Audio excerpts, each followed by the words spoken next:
എൻ്റെ പേര് രഞ്ജിനി സുരേഷ്. കൊല്ലം ജില്ലയിലെ നീണ്ടകരയിൽ നിന്ന് വരുന്നു. എനിക്ക് 8 മാസം മുമ്പ് ക്യാൻസർ എന്നൊരു അസുഖം ഉണ്ടായി.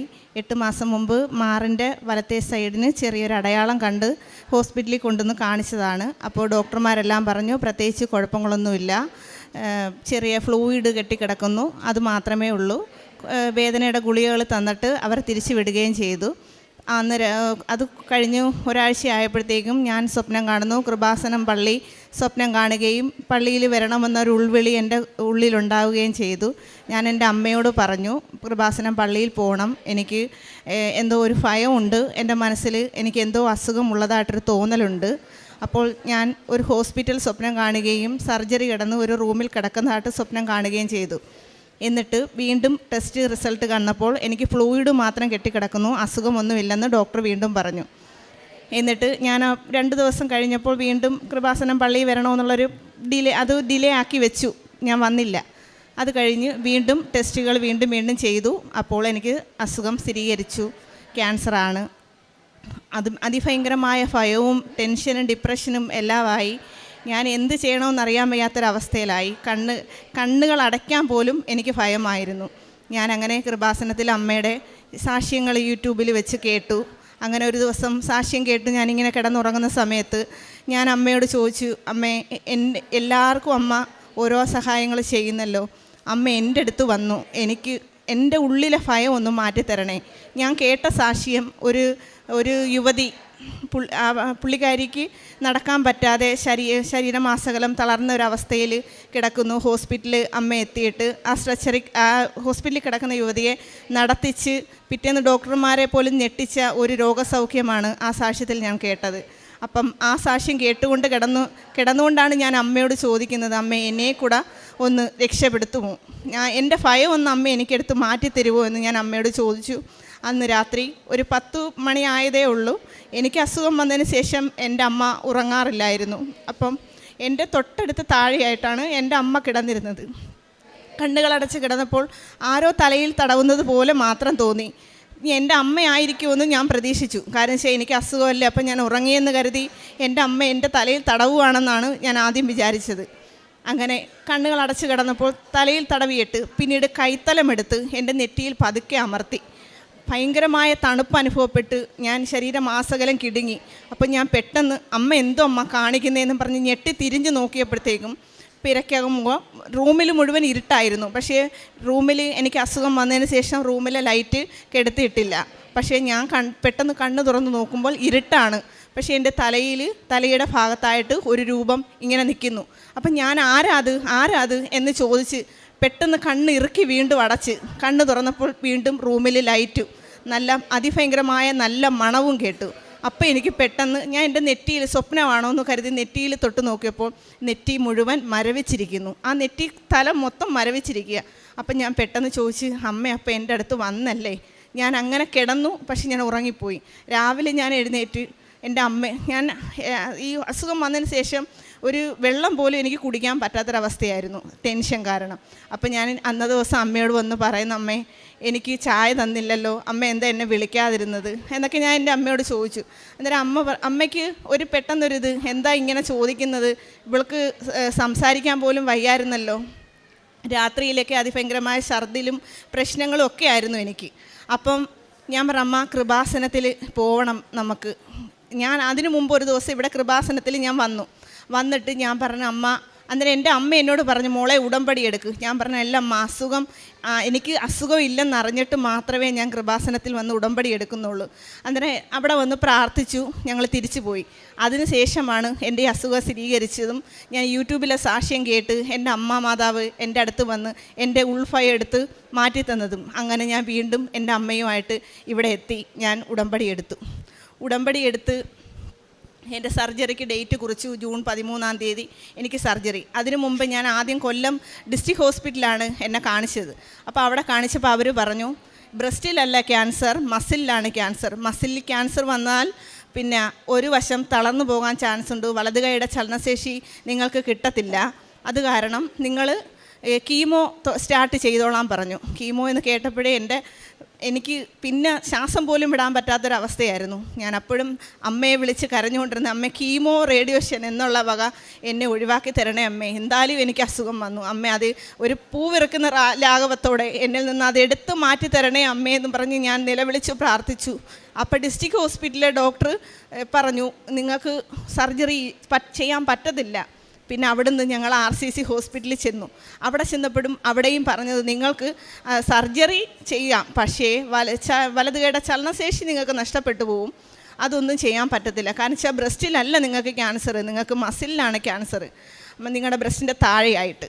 അപ്പം വീണ്ടും പാരിപ്പള്ളി മെഡിക്കൽ കോളേജിലായിട്ട് എന്നെ വീണ്ടും വിടുകയാണ്. പാരിപ്പള്ളി മെഡിക്കൽ കോളേജ് എന്ന് കേട്ടപ്പോൾ വീണ്ടും ടെൻഷനാണ്, നമുക്ക് ആരെയും അറിയത്തില്ല.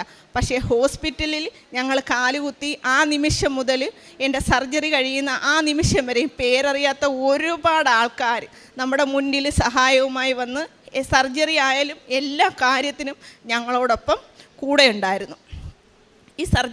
ഈ അസുഖം ആകുന്ന സമയത്ത് എൻ്റെ ഹസ്ബൻഡ് ഗൾഫിലായിരുന്നു. അപ്പം വലിയ ശമ്പളമൊന്നുമില്ല, ജോലിയായിരുന്നു, എങ്കിലും അത്യാവശ്യം കുഴപ്പമില്ലാതെ പോയിക്കൊണ്ടിരുന്നതാണ്.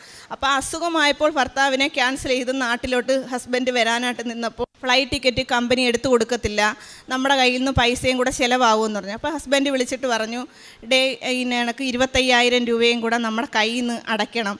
അപ്പം നമ്മൾ എന്ത് ചെയ്യും, കുറച്ച് പൈസയല്ലേ ഉള്ളൂ, തൻ്റെ സർജറി എല്ലാം നടക്കേണ്ടതല്ലേ. അപ്പം ഞാൻ പറഞ്ഞു, സാരമില്ല ചേട്ടൻ നാട്ടിൽ വന്നാൽ മതി, 25,000 രൂപ കമ്പനി പിടിച്ചെങ്കിൽ പോട്ടെ, 27,000 രൂപ അമ്മ മാതാവ് നമുക്ക് കൊണ്ടുതരും, സമാധാനപ്പെട്, നിങ്ങൾ നാട്ടിലെത്തിയാൽ മതിയെന്ന് പറഞ്ഞു. അന്ന് ദിവസം വൈകുന്നേരം 5 മണിയായപ്പോൾ എൻ്റെ ഫ്രണ്ട്സ് എല്ലാം കൂടെ എന്നെ കാണാൻ വന്നു. എൻ്റെ മകൾ അന്ന് +2 ഫുൾ A+ വാങ്ങിച്ച് നിൽക്കുന്ന സമയവും കൂടെ ആയിരുന്നു.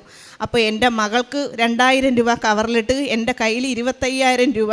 അങ്ങനെ ആ ദിവസം തന്നെ അമ്മ മാതാവ് 27,000 രൂപ എൻ്റെ വീട്ടിൽ അന്ന് 5 മണിക്കകം അമ്മ എത്തിച്ചു. ഞാൻ ഈ അസുഖമായിട്ടിരുന്ന സമയത്ത് ഞാൻ പ്രാർത്ഥിച്ചു. എൻ്റെ മോള് +2 പരീക്ഷ എഴുതി നിൽക്കുന്ന സമയത്താണ് ആദ്യം ഞാൻ കൃപാസനത്തിൽ വരുന്നത്. അപ്പോൾ എൻ്റെ മോൾക്ക് സാധാ ഇംഗ്ലീഷ് മീഡിയം പഠിച്ചൊരു കുഞ്ഞായതുകൊണ്ട് ബേസിക്ക് എൻ്റെ മോൾക്ക് കുറവായിരുന്നു. അപ്പോൾ എൻ്റെ മോൾക്ക് ഇംഗ്ലീഷിന് ചെറിയൊരു മാർക്ക് കുറയുമെന്നൊരു ഭയമുണ്ട്. അന്നേരം പറഞ്ഞ, അമ്മയുടെ കൂടെ ഞാനും വരാം, ഞാനും കൃപാസനത്തിൽ അമ്മയെടുത്ത് വന്ന് പറയാം, എൻ്റെ വിഷമം പറയാം, എനിക്ക് എൻ്റെ മാതാപിതാക്കളെ നോക്കണമെങ്കിൽ എനിക്ക് നല്ല മാർക്ക് വാങ്ങിച്ചെങ്കിലേ പറ്റൂ, അതുകൊണ്ട് ഞാൻ വന്ന് സാക്ഷ്യം പറയാം അമ്മ, ഞാനും വരുന്ന അമ്മയുടെ കൂടെ. അങ്ങനെ എൻ്റെ മോൾ ഇവിടെ വന്ന് പ്രാർത്ഥിച്ച്. അപ്പോൾ എൻ്റെ മോൾക്ക് 1170 മാർക്ക്, 1200-ൽ 1170 മാർക്ക് അമ്മ വാങ്ങിച്ചു കൊടുത്തു. എൻ്റെ മോൾക്ക് മോള് വിചാരിച്ചതിൽ 8 മാർക്ക് അധികം എൻ്റെ മോൾക്ക് കിട്ടി. അപ്പോൾ എൻ്റെ മോൾക്ക് കോട്ടയം പാലാ ബ്രില്യൻ്റ് കോളേജിൽ അഡ്മിഷൻ കിട്ടി.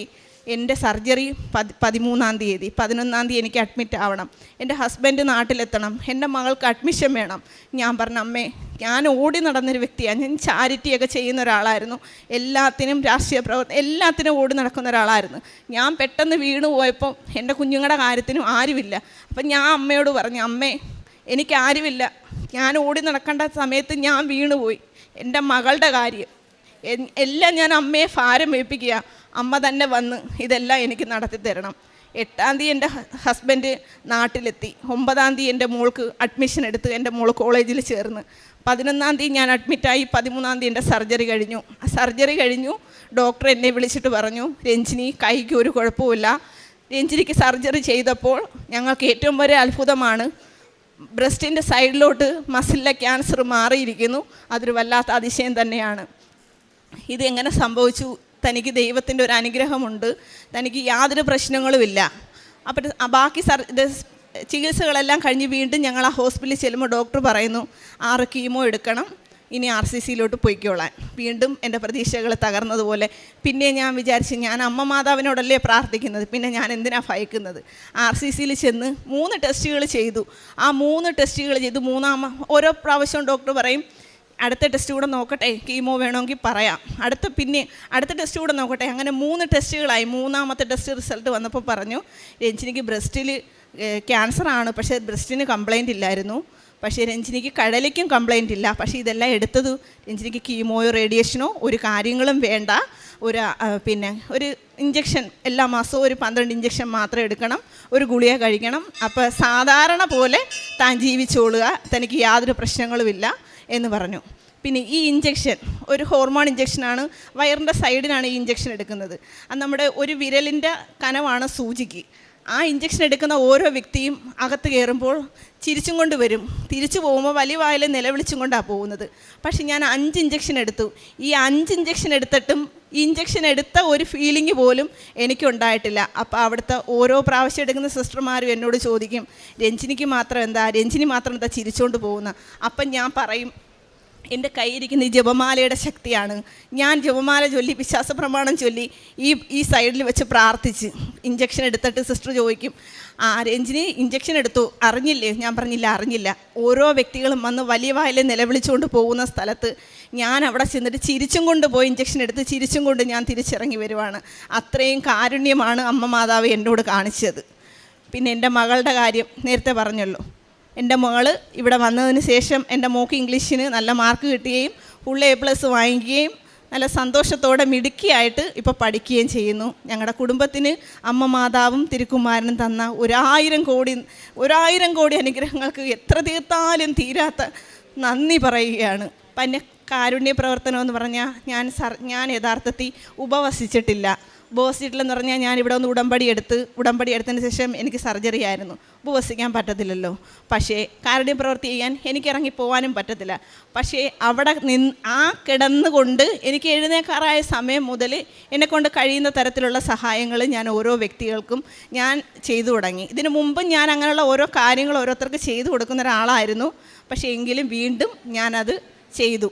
പിന്നെ കൃപാസനം പത്രം RCCയിൽ ഹോസ്പിറ്റലിൽ എല്ലാ മാസവും പോകുമ്പോൾ അവിടെ കൊണ്ട് കൊടുക്കും. പിന്നെ പള്ളികളിലൊക്കെ ഓരോരുത്തർ കൊണ്ടുവച്ചിരിക്കുന്ന പത്രക്കെട്ടുകൾ കാണുമ്പോൾ അതെടുത്തുകൊണ്ട് വന്നിട്ട് അതും ഞാൻ ഓരോ സ്ഥലത്ത് ഇങ്ങനെ പോകുന്ന സമയത്ത് കൊണ്ടു കൊടുക്കും.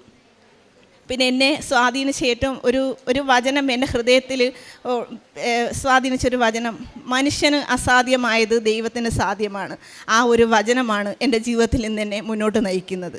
അമ്മ മാതാവിനും തിരുക്കുമാരനും 1000 നന്ദി. 30-ാം സങ്കീർത്തനം തിരുവചനങ്ങൾ അരുളി ചെയ്യുന്നു. എൻ്റെ ദൈവമായ കർത്താവേ, ഞാൻ അങ്ങയോട് നിലവിളിച്ച് അപേക്ഷിച്ചു, അവിടുന്ന് എന്നെ സുഖപ്പെടുത്തുകയും ചെയ്തു. കർത്താവെ, അവിടുന്ന് എന്നെ പാതാളത്തിൽ നിന്ന് കരകയറ്റി മരണഗർത്തത്തിൽ പതിച്ചവരുടെ ഇടയിൽ നിന്ന് എന്നെ ജീവനിലേക്ക് ആനയിച്ചു. താൻ എങ്ങനെയാണ് ഇന്ന് പരിശുദ്ധ അമ്മയുടെ തിരുനടയിൽ അമ്മ പ്രത്യക്ഷപ്പെട്ട ഈ അൾത്താരയിൽ വന്നു നിന്ന് ലോകത്തോട് മുഴുവനുമായിട്ട് താൻ ഇന്ന് സൗഖ്യമുള്ളവളായി എങ്ങനെ മാറി എന്നുള്ളത് പറയുകയാണ്. അതെങ്ങനെ ഈ മകൾക്ക് സാധിച്ചു? എങ്ങനെയാണ് പരിശുദ്ധ അമ്മ ഈ മകളുടെ അടുത്തേക്ക് സാന്നിധ്യമായിട്ട് കടന്നു വന്നത്? താൻ ഉടമ്പടി എടുത്തില്ല, അമ്മയോട് വന്ന് പ്രാർത്ഥിച്ചിട്ട് പോകുന്നതേ ഉള്ളൂ. സാക്ഷ്യങ്ങൾ കേട്ടു. ആ സാക്ഷ്യത്തിൽ ഒരു സാക്ഷ്യം ഈ മകളെ സ്വാധീനിച്ചു. അത് ഈ മകൾ അമ്മയോട് സംസാരിക്കുകയാണ്.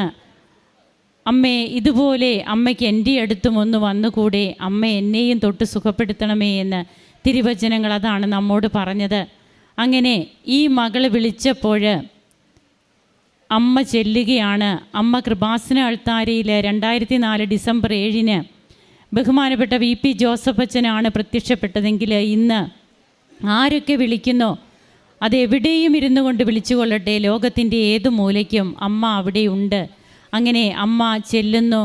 അമ്മ ചെന്ന് വേണ്ട ട്രീറ്റ്മെൻറ്റുകളൊക്കെയാണ് ഈ മകൾക്ക് കൊടുക്കുന്നത്. ആ മകൾ ഓരോന്നും പറഞ്ഞു.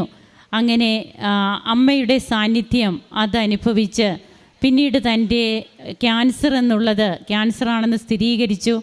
അത് ഓപ്പറേഷൻ ചെയ്യുമ്പോൾ എന്താണ് തനിക്ക് കോംപ്ലിക്കേഷൻസ് ഉണ്ടാവുക, ഇങ്ങനെയുള്ളതെല്ലാം എങ്ങനെയാണത് പിന്നീട് മസിലിലുണ്ടായിരുന്ന ക്യാൻസർ പിന്നീട് എവിടെയാണെന്നാണ് ഡോക്ടേഴ്സ് പറയുന്നത്. ഇതെങ്ങനെ സംഭവിച്ചു? ആർക്കും ഒന്നും അറിയില്ല. എന്നാൽ രഞ്ജിനിക്കറിയാം. അതാണ് രഞ്ജിനി ഇവിടെ വന്ന് പറഞ്ഞത്. അങ്ങനെ തൻ്റെ അസുഖം പൂർണ്ണമായിട്ട് ക്യാൻസർ എന്നുള്ളത് അത് തനിക്കിന്നില്ല, തനിക്ക് റേഡിയേഷനും കീമോയും ഒന്നും വേണ്ട എന്ന് അമ്മയോട് പറഞ്ഞു. അമ്മ അതും കേട്ടു. അവൻ പറയുന്നത് പോലെ ചെയ്യുവാനാണ് അമ്മ പറയുന്നത്. അത് നാം കേൾക്കുമ്പോൾ നാം പറയുന്നത് അമ്മ കേൾക്കും. ഇതാണിവിടെ സംഭവിക്കുന്നത്. അങ്ങനെ തൻ്റെ ജീവിതത്തിൽ തനിക്ക് കിട്ടിയ രോഗസൗഖ്യവും അതുപോലെ തങ്ങൾക്ക് എങ്ങനെയാണ് രഞ്ജിനി പറഞ്ഞതുപോലെ തന്നെ അമ്മ വീണ്ടും ആ പൈസ കൊണ്ടുവന്ന്, അതായത് ഇവിടെ പരിശുദ്ധ അമ്മ വ്യക്തികളെ ഏർപ്പെടുത്തുകയാണ്. അതേ ദിവസം തന്നെ 5 മണിക്കുള്ളിൽ തങ്ങൾക്ക് നഷ്ടമായ, അതായത് ഹസ്ബൻഡിൻ്റെ ജോലിയോടനുബന്ധിച്ച് നഷ്ടമായ ഒരു തുക, അതിനും കുറച്ചുകൂടി അമ്മ ഈ മകൾക്ക് കൊടുത്തു. ഈ മകൾ പറഞ്ഞ പൈസ തന്നെ. ഇങ്ങനെ നാം നോക്കും. അതുപോലെ മകളുടെ വിദ്യാഭ്യാസം, മകൾക്ക് കിട്ടിയ മാർക്ക്, എല്ലാറ്റിലും എങ്ങനെയാണ് പരിശുദ്ധ അമ്മ കൂടെ നടന്ന് ഒരു കുടുംബത്തെ മുഴുവനായിട്ടും അമ്മ ഏറ്റെടുക്കുന്നത്. ഇതൊന്നും അതിശയോക്തിയല്ല, എക്സാജറേഷനോ ഹലൂസിനേഷനോ ഒന്നുമല്ല. ഇന്ന് ജീവിക്കുന്ന സാക്ഷ്യങ്ങളായിട്ട് ഓരോ മക്കളും ഇവിടെ വന്നതെന്ന് പറയുകയാണ്. ഇതാര് പറഞ്ഞാലും, ആര് വിശ്വസിച്ചാലും വിശ്വസിച്ചില്ലെങ്കിലും ഇവരിനി ഇവരുടെ ജീവിതത്തിലെ അനുഭവങ്ങളാണ്. അതിവർ പറഞ്ഞുകൊണ്ടേയിരിക്കും. ലോകത്തിൻ്റെ അതിർത്തിയോളം ഇവരിത് പറഞ്ഞുകൊണ്ടേയിരിക്കും. അതാണ് ഈശോ ആവശ്യപ്പെടുന്നത്. നിങ്ങൾ ലോക അവസാനത്തോളം നിങ്ങൾ എനിക്ക് സാക്ഷ്യം വഹിക്കണം. ഈ സാക്ഷ്യമാണ് നാം ഇന്നിവിടെ കേട്ടുകൊണ്ടിരിക്കുക. നമുക്ക് കരങ്ങളടിച്ച് ദൈവത്തെ ആരാധിക്കാം. ഈശോയ്ക്കും അമ്മയ്ക്കും നന്ദി പറയാം. അത്യപൂർവ ദൈവാനുഭവങ്ങൾ ഇനി നിങ്ങൾക്കും സ്വന്തം. ഈ യൂട്യൂബ് ചാനൽ ഇതുവരെ സബ്സ്ക്രൈബ് ചെയ്തിട്ടില്ലെങ്കിൽ ഇപ്പോൾ തന്നെ സബ്സ്ക്രൈബ് ചെയ്യുക. ഈ വീഡിയോ ഇപ്പോൾ തന്നെ നിങ്ങളുടെ സുഹൃത്തുക്കൾക്ക് ഷെയർ ചെയ്തുകൊണ്ട് കർത്താവിൻ്റെ പ്രേക്ഷിതരാകുക.